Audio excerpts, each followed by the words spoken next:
¿Por qué los jóvenes votan a la ultraderecha? Bueno, esta pregunta está mal planteada. Los jóvenes no votan mayoritariamente a la ultraderecha. Las encuestas señalan que los jóvenes lo que hacen sobre todo es no votar.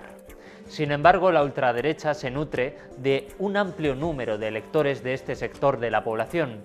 Hablamos de ciudadanos de entre 18 y 24 años. ¿Por qué está ocurriendo esto? Lo vamos a explicar en este vídeo.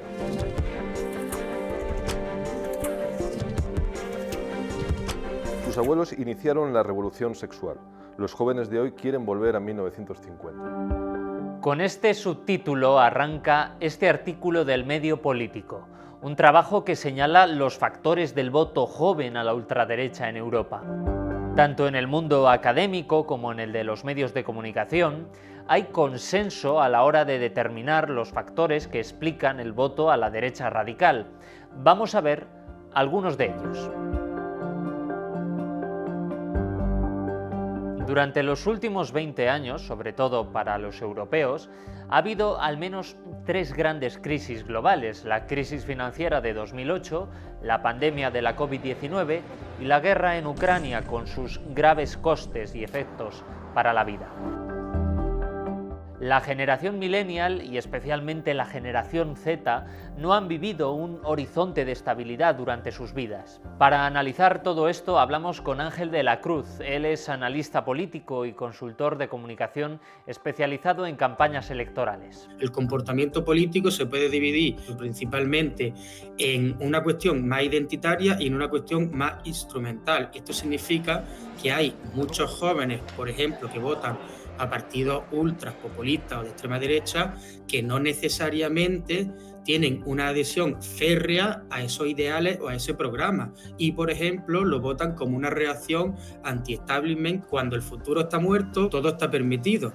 Y eso es lamentablemente lo que sienten algunos de nuestros jóvenes.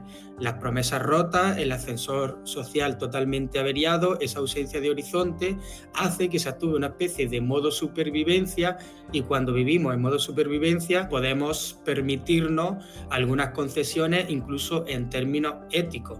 El último estudio de Keydata para Público refleja el crecimiento sostenido de Vox. Mientras, el trabajo de 40dB concreta esa subida entre los votantes jóvenes, pero también el elevado porcentaje de electores que no votan o no saben por quién hacerlo. Los mayores son quienes más confían en la democracia liberal representativa, es decir, en que los políticos a los que votamos sean los que manden, y los jóvenes los que menos. El factor económico es determinante en el respaldo a la derecha radical, especialmente la cuestión de la vivienda. Un reciente estudio señala cómo en Alemania hay una relación entre el aumento de los alquileres y el apoyo a la AfD, el partido ultra. Esto influye sobre todo a los inquilinos con los ingresos más bajos. El estudio explica de esta manera por qué está creciendo el apoyo a estos partidos en zonas urbanas que normalmente han tenido una tendencia progresista. El informe puntualiza que la amenaza inminente de un declive económico y la ansiedad asociada al mercado del alquiler explican el voto a estas formaciones.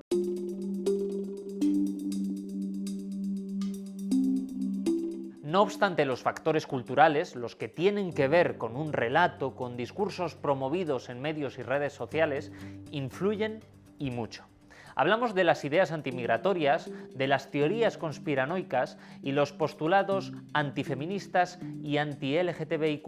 Muchas veces, como es lógico también, intentamos recurrir a los atajos de la culpa es de TikTok, la culpa es de las redes sociales. No es exactamente así. Es decir, el mundo pre-redes sociales tampoco es que fuera la panacea que muchas veces desde generaciones más mayores se nos intenta hacer ver.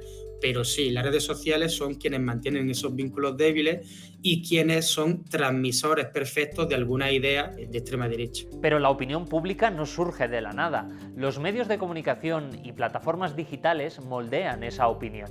Esto escribió el politólogo neerlandés Cas Mudde en uno de sus libros sobre la ultraderecha publicado en 2021. Recuerda cómo se trató la crisis de refugiados de 2015. Los medios de comunicación y los políticos tradicionales optaron por enfocar aquella afluencia de solicitantes de asilo como una crisis y, con ello, dieron munición a la ultraderecha, ya movilizada para entonces.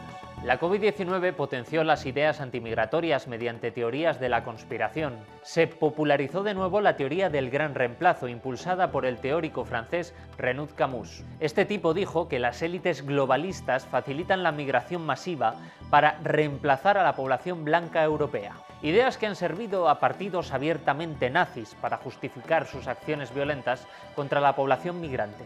En este punto hay que hablar del concepto woke, un término promovido por los ultraconservadores estadounidenses y que ha calado en Europa, sobre todo tras la victoria de Donald Trump. Es el concepto que emplean contra las políticas feministas y los derechos LGTBIQ+. Pues aunque suene un poco raro, y lo digo de la manera menos benévola posible, yo creo que la izquierda, o al menos la izquierda radical o la izquierda transformadora o alternativa, no tiene tanta culpa como solemos echarle. Y no es porque no haga las cosas mal, que también las hace mal, es porque lamentablemente es menos influyente de lo que se cree ella misma, lo cual esto en realidad es el peor de los problemas. Yo creo que la izquierda a nivel estructural y a nivel internacional lo tiene casi imposible, porque ha quedado atrapada en la defensa de un sistema liberal representativo que es el origen de una parte importante de las razones de esa reacción. Y probablemente no tenga otra opción. De hecho, yo diría que no tiene otra opción y que hace lo correcto. Y eso significa que la izquierda hoy prácticamente en ningún sitio pues no tiene ese aura, además que dicen los jóvenes, pues de anti-establishment, de impugnación y de superación del sistema liberal representativo. Hay que insistir en que la mayoría de los jóvenes no tienen pensamientos reaccionarios. La mayoría han crecido también en un entorno multicultural y basado en la diversidad. En España y Francia, el voto joven ha sido significativo para decantar la balanza al lado progresista. Según Ipsos, el 48% de las personas entre 18 y 24 años votaron al nuevo Frente Popular francés, la coalición de izquierdas. El CIS, por su parte, mostró que la mayoría de los jóvenes apostó por el PSOE en las elecciones del 23 de junio. Aún así, la ultraderecha es competitiva en el electorado juvenil, especialmente en los varones blancos. Uno de los motores precisamente de acción, en este caso de Vox en particular, pero también de todas las extremas derechas a nivel internacional, es una reacción hacia el feminismo, principalmente, pero también hacia la diversidad, más que por ejemplo el racismo, que también, y el nacionalismo españolista a partir principalmente de 2018, con aquello del 1 de octubre de 2017 en Cataluña, etc. Para mí la clave a nivel juvenil es el machismo. Por eso la clave del voto más reaccionario juvenil es el voto de los varones. En este apartado cobra especial relevancia este concepto, manosfera, término que viene del inglés, de las palabras man, hombre, y esfera. La manosfera es un conjunto de espacios en Internet que promueven ideologías misóginas y antifeministas. Los usuarios que se mueven en estos entornos son hombres jóvenes que se presentan como víctimas de lo que denominan ideología de género. Lo importante es construir comunidad. Este informe de la Fundación FAD señala lo siguiente. De nuestra investigación en espacios digitales masculinos y a través de técnicas cualitativas dirigidas a hombres jóvenes se desprende que la manosfera satisface un vacío emocional y cubre las necesidades de cuidados de muchos hombres, a la vez que tiene un inmenso potencial para la politización del antifeminismo. Por tanto, debemos hablar de la profunda brecha de género en el electorado de la ultraderecha, algo que también afecta a sus apoyos más jóvenes. En un extenso análisis que hicimos aquí en público, explicamos cómo los hombres jóvenes se sitúan en promedio más a la derecha que las mujeres jóvenes de la misma edad. Se ha producido un proceso de polarización. Hasta 2018, hombres y mujeres jóvenes se ubicaban ideológicamente cerca.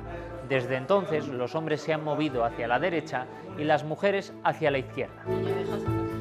En conclusión, no es cierto que la mayoría de jóvenes voten a la ultraderecha.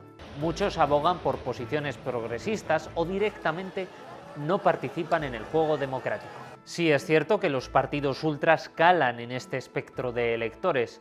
Para ello, las comunidades en línea juegan un papel decisivo.